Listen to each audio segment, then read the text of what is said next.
निशान जी ने कई कई सारी चीज़ें आपसे पूछ ली, आपने बहुत सही उसका उत्तर दिया, पर इसमें एक चीज़ बच गई है। वो ये बच गई है कि ज़्यादातर जिसको हम साधु समाज या संत समाज कहते हैं, वो एक तरफा मोहन भागवत जी के ऊपर हमला करने पे तुल गया है एक।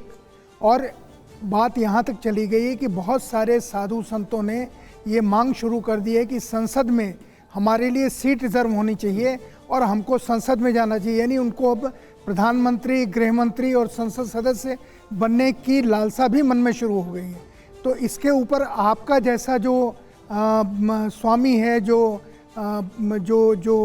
विश्व से ऊपर आम लोगों की बात सोचता है, मानवता की बात सोचता है, उसका क्या? देखिए, इसमें ना थोड़ा कुछ ऐसा हुआ है जो नहीं होना चाहिए था।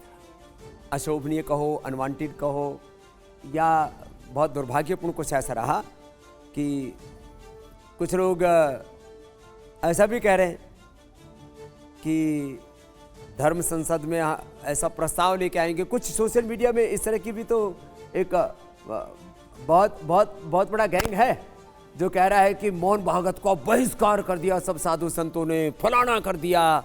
ऐसा भी नहीं है। लेकिन ये चर्चा है ना कि महाकुंभ में कोई बड़ा प्रस्ताव आने वाला है, ये चर्चा भी तो चल रही है। ऐसा ये मुझे लगता है ये हवा हवाई है, इसलिए हमको जमीनी बातों पर विश्वास रखना चाहिए। ये कुछ लोग सुर्रे छोड़ देते हैं, तो एक सुर्रा है। आपको लगता है कि कुंभ जैसे धर्म संसद में राजनीतिक मुद्दों से बचना चाहिए? कुंभ विशुद्ध रूप से एक आध्यात्मिक पर्व है, उसका राजनीतिकीकरण तो कभी नहीं होना चाहिए।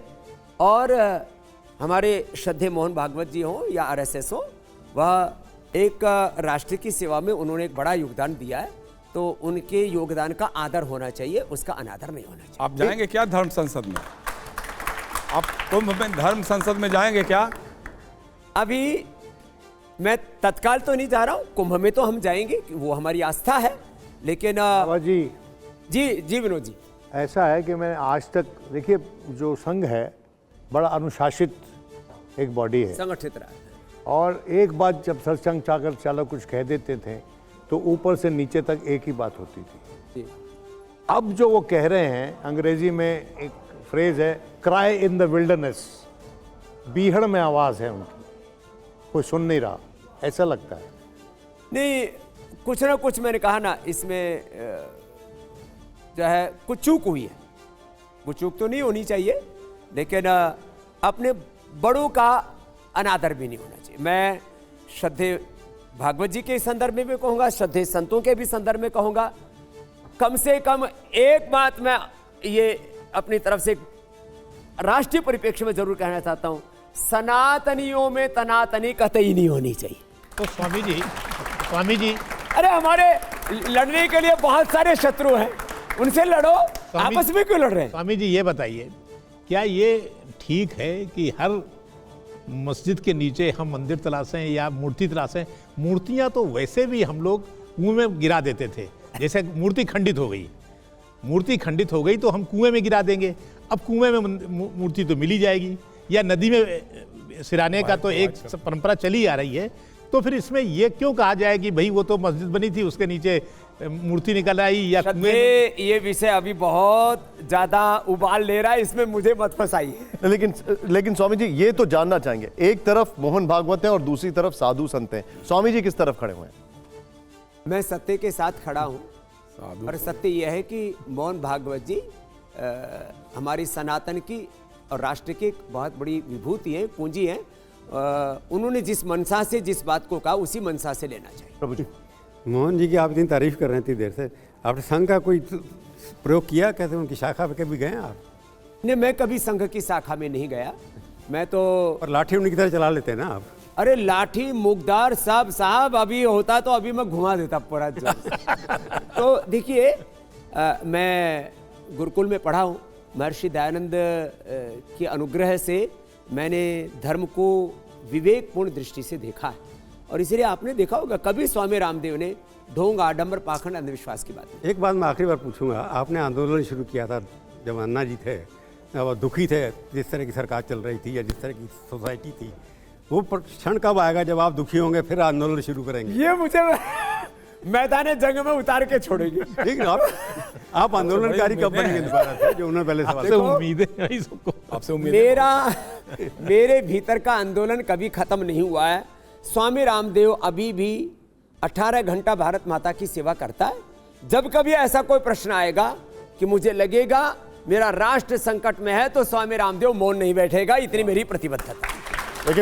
लेकिन लोग पूछते हैं कि महंगाई पे, बेरोजगारी पे स्वामी रामदेव आगे आए। आप नाराज हैं इन सब चीजों से या नहीं है? देखिए, राष्ट्र में समस्याएं थी, हैं और रहेंगी। हमें समस्या गिनाने वाला कम, समाधान का हिस्सा ज्यादा होना चाहिए। तो मैं समाधान हूं, समाधान बना रहूंगा, और जब कभी कोई बड़ा व्यवधान आएगा तो फिर उसकी तरफ ध्यान भी देना। एक समस्या की ओर मैं आपका ध्यान केंद्रित करूंगा, और यह बहुत बड़ी समस्या है। विवाद हुआ कि महाकुंभ में मुसलमानों की एंट्री बंद कर दी जाए। अब जिस संगम में 3 अलग अलग धाराएं दिखाई देती हैं, जिस त्रिवेणी को एकता का प्रतीक माना जाता है, जिस कुंभ का जो मूल है वो समरसता है, वहां पर क्या ऐसा होना चाहिए कि किसी एक धर्म को टारगेट किया जाए, उसके जाने पर मनाही हो जाए? देखो, ये आपस में तनातनी से हुआ है, ये क्रिया प्रतिक्रियाएं हुई हैं। मूल बात यह है, आप सभी इस बात से सहमत होंगे, आज से 1000-1200 साल पहले जो भी हमारे मुसलमान हैं, इनके पूर्वज कौन थे बोलो? सनातनी हिंदू, अपने भाई बहन थे। तो जिनका ये विश्वास है कि हमारे पूर्वज एक हैं, हमारी मूल प्रकृति, मूल संस्कृति एक है, उनको श्रद्धा पूर्वक कुंभ में जाना चाहिए, स्नान करना चाहिए, और भारत की एकता, अखंडता, संप्रभुता को बनाए रखना चाहिए। स्वामी जी, इसी पर आपसे एक और चीज, मतलब आप एग्री करते हैं कि उनको वेलकम किया जाए? जिनको कोई विवाद के लिए नहीं, जिनकी ये श्रद्धा है कि हमारी मूल प्रकृति, मूल संस्कृति, मूल पूर्वज एक ही है, ये मानते हैं, अकेले में मानते हैं, सामूहिक रूप से मानो, नाओ हम भी साथ में रहेंगे। मोहम्मद कैफ डुबकी लगाने लग गए तो विवाद हो गया। देखो, मैंने कहा ना, ये विवाद का विषय नहीं है। कुंभ तो संवाद और मंथन का विषय है। वहां जाकर के हम सब ये माने कि हम सा प्रथमा संस्कृति विश्वारा, हम एक ही संस्कृति के, एक ही प्रकृति के, एक ही मादरी वतन के, एक ही भारत माता की हम संतान और उपासक। लेकिन देखिए, कहा यह गया कि कुछ मुसलमान समुदाय के लोग थूक जिहाद करते हैं।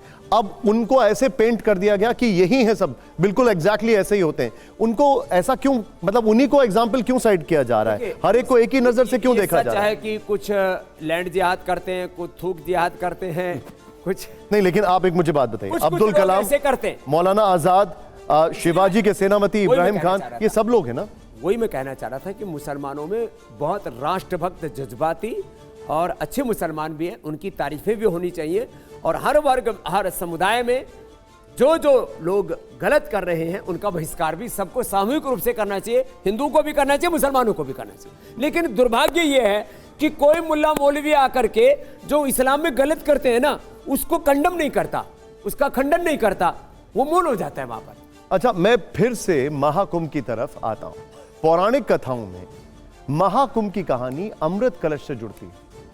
माना जाता है कि देवताओं और दैत्यों की लड़ाई में अमृत कलश की बूंदें पृथ्वी पर 4 जगह छलकी, जहां कुंभ आयोजित होता है। अमृत अमरता का साधन है। कुरुक्षेत्र में अमृत वर्षा होती है।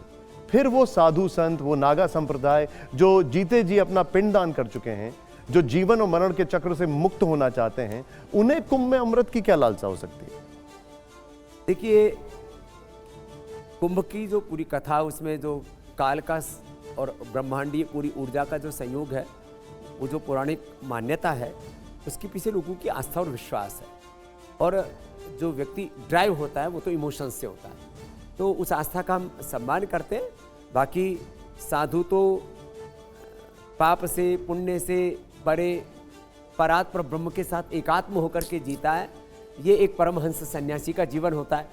लेकिन हमारे कुछ सन्यासी जो है वो सुल्फा और चिलम भी पीते हैं। तो मैंने इसलिए पिछली बार आपने देखा होगा, प्रयागराज में मैंने क्या किया था, चिलम दान अभियान शुरू किया था। साधु संतों से चिलम मांगी, भाई आपको देख करके कोई युवा चिलम की तरफ ना जाए, तो साधु ने चिलम भी दिया था। तो मुझे लगता है कुछ नई पहल इस बार के भी कुंभ में अवश्य होगी।